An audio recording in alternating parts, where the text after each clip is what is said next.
programin që kemi pas gjatë asaj periude që kemi me shty përpara bashkarisht me Partinë Demokratike të Kosovës. Në këtë drejtim besoj që ne kemi që vlerë në Partinë Demokratike, jo që nuk ka pas vlerë aty, po është vlerë e shtume, ashtu si që edhe vazhdimisht në për deklarime publike e thotë edhe vetë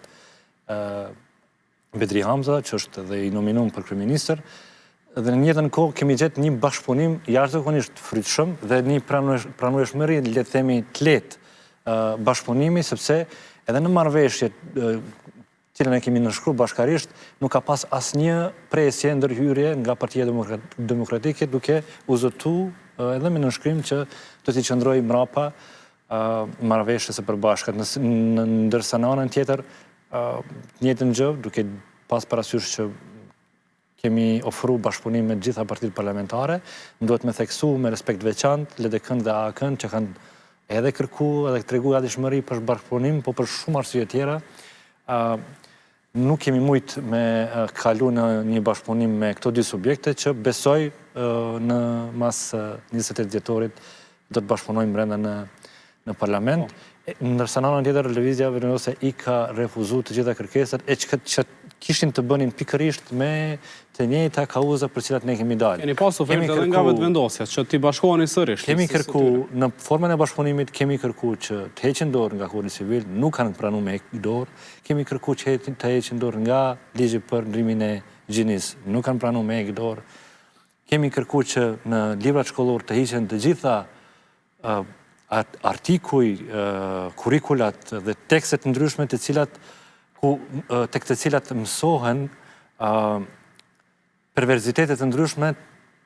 tek fëmijët tanë. Dhe ende, sot e kësaj dite ato nuk janë largu. Ende, vazhdojmë në klasën e tretë të mësohet se si duhet preket vajza me djalin, se si duhet heqet turpi në shkolla pra nga fëmijët, si përdoret fjalori pejorativ, fys, ofendus për me hek turpin. Pra janë kanë një varg problemesh, cilat kanë për neve kanë qenë thelbësore. A i marrë vesh për këto gjëra me Bedri Hamzën? Absolutisht për të gjitha këto, një dakordësit plot, duke dhënë fjalën edhe me nënshkrim që do t'jeri mrapa marrëveshjes sonë dhe ne besoj fuqishëm që do të marrë fjalën, sepse në të njëjtën kohë ne ndajmë të njëjtat vlera. Pra edhe për Kodin Civil, që ka qenë prej kauzave kryesore të listës suaj, Bedri Hamza dhe PDK-ja është në linjë me juve. Absolutisht po, i njëjti ka deklaru edhe në takimet tona, edhe me nënshkrim që nenet të cilat janë të papërshtatshme thënë së buti, do të largohen, në njëjtën kohë nuk do të rrezikohet Kodi Civil, sepse në njëjtën kohë antarë të PDK-s që nuk mendojnë si ju, e kanë të shprehur edhe në mënyrë publike. Absolutisht, për këtë punë mund të ketë që mund të shprehë ndryshe, sepse ne jetojmë në një demokraci, po derisa po flasim për një marrëveshje me kreun e partisë, që është kryetari i Partisë Demokratike zoti Bedri Hamza, mendojmë që në këtë drejtim